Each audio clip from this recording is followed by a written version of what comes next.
లోక్సభ ఎన్నికలు సమీపిస్తున్న వేళ రాజకీయ పార్టీలు ప్రచారాన్ని హోరెత్తిస్తున్నాయి. ఏపీలో అధికార వైసీపీ, టీడీపీ, బీజేపీ, జనసేన కూటమి హోరాహోరీగా ప్రచారం నిర్వహిస్తున్నాయి. ఓటర్లను ఆకట్టుకునేందుకు హామీల వర్షం కురిపిస్తున్నాయి. ఎవరికి వారు తాము అధికారంలోకి వస్తేనే రాష్ట్ర భవిష్యత్తు ఉజ్వలంగా ఉంటుందని ప్రకటించుకుంటున్నారు. మరి ఓటర్లు ఏ పార్టీ వస్తే తమకు మేలు జరుగుతుందనుకుంటున్నారు? కర్నూలు జిల్లా ప్రజలు ఏమనుకుంటున్నారు? పబ్లిక్ పల్స్లో చూద్దాం. వచ్చిన తర్వాత మీ కుటుంబానికి కానీ మీకు కానీ ఏదైనా న్యాయం జరిగిందా? లేదు సార్, చంద్రబాబు నాయుడు అంటున్నారు 2 ఇండ్లు కట్టేసి బిల్లు ఒకసారి 18,000 పడా, ఇంకో నా పెద్ద కొడుక్కి 40,000 పడినావు. తర్వాత బిల్లు ఎద్దాలేదు 80,000 దాంట్లో ఆన్లైన్లో చూపించి కానీ బ్యాంకులకు డబ్బు పడలేదు. మాకు గవర్నమెంట్ వల్ల మీకు న్యాయం జరగలేదు. జగన్ గెలిచే జగన్ కూడా డబ్బులు వేయలేదు మాకు. ఇంకా జగన్ మాకు బాగా చాలా అభివృద్ధి చేసినాడు. ప్రతి ఒక్క పథకం మాకు అందినది. ముఖ్యంగా అంటే మాకు ఆరోగ్యశ్రీ మంచిగా జరుగుతుంది. మాకు ఆరోగ్యశ్రీ కొన్ని లక్షలు పెట్టినా కూడా దొరకదు. ఈసారి మళ్ళీ ఎవరు వస్తే బాగుంటుంది? మాకు జగన్ వస్తే బాగుంటుంది. ఎందుకంటే ప్రతి ఒక్క రైతుకి బాగా రైతు కుటుంబంలో ఆలోచిస్తున్నారు కాబట్టి మాకు కూడా మేలు జరుగుతుంది. ఆయన ఈ 5 సంవత్సరాల్లో ప్రజలు చాలా ఇబ్బందులు పడినారు. ప్రజలకు కావాల్సింది మౌలిక వసతులు, అలాగే విద్య, ఉద్యోగం, వైద్యం. ఈ వైద్యం అంటే హాస్పిటల్లోకి వెళ్తే ఒక డాక్టర్ ఉంటే ఒక డాక్టర్ ఉండడు, తర్వాత సరైన మందులు ఉండవు. ప్రతి ఒక్కరు ఏం చేస్తారు, రెఫర్ రాస్తారు, అక్కడికి వెళ్ళండి ఇక్కడికి వెళ్ళండి అంటారు. ఏ ప్రభుత్వం వస్తే ఆదాయ ప్రజలకు మేలు జరుగుతుంది అనుకుంటున్నాను సార్, ఇప్పుడు గతంలో 5 సంవత్సరాలు మన వైసీపీ ప్రభుత్వాన్ని చూస్తున్నాము, కానీ ఇప్పుడు ఎన్డీఏ ప్రభుత్వం వస్తే మేలు జరుగుతుందని ఒకటి భావిస్తున్నాం. ఎందుకంటే ఇక్కడ పోటీ చేసిన వ్యక్తి కూడా నేషనల్ లీడరు. ఇప్పుడు స్టేట్ గవర్నమెంట్లో బడ్జెట్ లేదు కాబట్టి సెంట్రల్ నుండి కూడా ఫండ్స్ తెచ్చి చేసే అవకాశం ఉంది. గడిచిన ఈ 5 ఏళ్లలో సామాన్యులకు మేలు జరిగిందంటారా లేదు? సార్, సామాన్యులకు మేలు అంటే ఎక్కడ జరుగుతుంది సార్? సామాన్యులకంటే ఏముంది?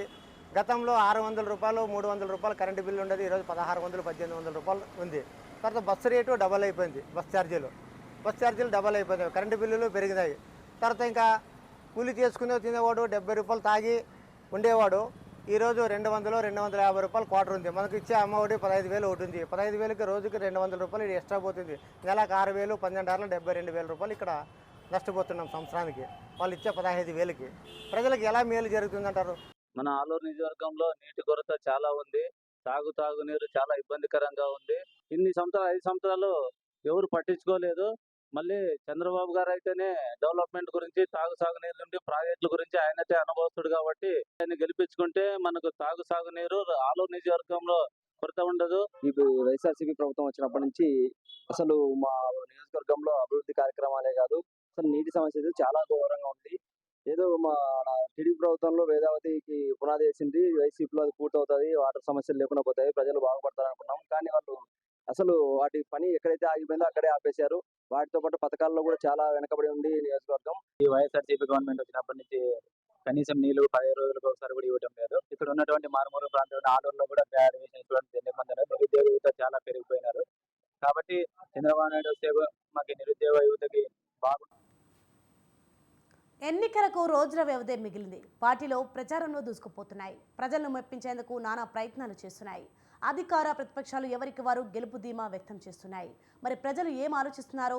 నంద్యాల జిల్లా డోన్ నియోజకవర్గ ఓటర్ల నేతల నుంచి ఏం ఆశిస్తున్నారు?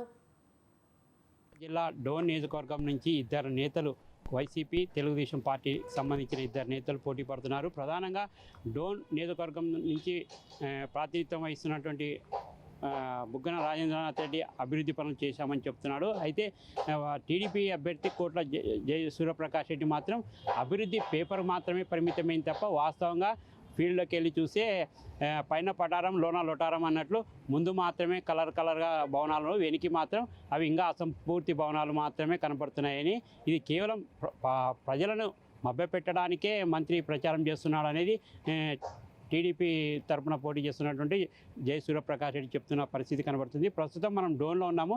డోన్లో అసలు ఏ పార్టీ అభివృద్ధి చేస్తుంది, ఏ పార్టీ తరఫున ప్రజలు ఏ పార్టీ వైపు మొగ్గు చూపుతున్నారు అన్న తెలుసుకోవడానికి కొంతమందిని మాట్లాడించే ప్రయత్నం చేద్దాం. చెప్పండి, డోన్లో బుగ్గన రాజేంద్రనాథ్ రెడ్డి, కోట్ల జయ సూర్యప్రకాష్ రెడ్డి ఇద్దరు పోటీ చేస్తున్నారు. డోన్ నియోజకవర్గంలో ఇద్దరు పార్టీ బలాలు ఎలా ఉన్నాయి? ప్రజలు ఏ పార్టీ వైపు మొగ్గు చూపే అవకాశం ఉంది? తప్పనిసరిగా డోన్లో కోట్ల జయ సూర్యప్రకాష్ రెడ్డి గెలుపునే ప్రజలు కోరుకుంటున్నారు. ఎందుకంటే గత 10 సంవత్సరాల కాలం నుంచి కూడా డోన్లో నాయకత్వ లోటు ప్రజలకు బాగా స్పష్టంగా ఉంది. ఒక నాయకుడు, అందుబాటులో ఉండే నాయకుడు, ప్రజలకు ఏదైనా ఆపదలు, అక్కర్లు, కష్టాలు, ఇబ్బందులు వచ్చినప్పుడు నేనున్నాను అనే భరోసా ఇచ్చే నాయకుడు డోన్లో 10 సంవత్సరాల కాలంగా లేరు.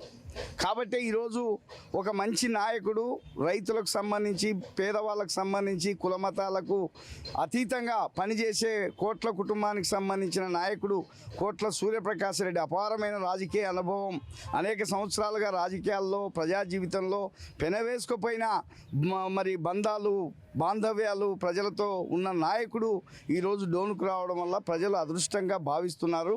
ఒక మంచి నాయకుడు వచ్చినాడని అందరూ కూడా డోన్ ప్రజలు అదృష్టంగా భావిస్తున్నారు. కాబట్టి తప్పనిసరిగా మరి రేపు ఎన్నికల్లో కోట్ల జయసూర్యప్రకాశ్ రెడ్డిని ఎన్డీఏ అభ్యర్థి, తెలుగుదేశం అభ్యర్థి, ఆయన గెలుపునే ప్రజలందరూ కోరుకుంటున్నారు. ప్రజలు ఏ పార్టీ వైపు మొగ్గు చూపుతున్నారు? ప్రజలు తప్పనిసరిగా తెలుగుదేశం పార్టీ వైపున మొగ్గు చూపుతున్నారు. తెలుగుదేశం పార్టీ అభ్యర్థిని గెలిపించాలని చూస్తున్నారు.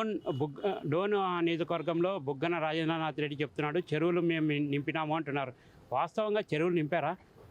ఇక్కడ 2018, 2019లో కే కృష్ణమూర్తి గారు డోన్ నియోజకవర్గం, పత్తికొండ నియోజకవర్గంలో చెరువులకు నీళ్లు నింపితే మా ఏరియా అంతా దాదాపు బోర్ల నుంచే గ్రౌండ్ వాటర్ పెరిగి బోర్ల మీద ఆధారపడినారు. కాబట్టి కే కృష్ణమూర్తి గారు అప్పుడు పెద్దగా ఆలోచన చేసి 68 చెరువులు నీళ్లు నింపితే బోర్లకు గ్రౌండ్ వాటర్ పెరుగుతూ పెద్ద ఆలోచనతో దాదాపు 240 కోట్లు శాంక్షన్ చేయించి అంద్రీనీవా కాలువ ద్వారా ఆయన దాదాపు 18 టీఎంసీ వాటర్ను 18 టీఎంసీ వాటరు మా డోను ఈ కాలువ ద్వారా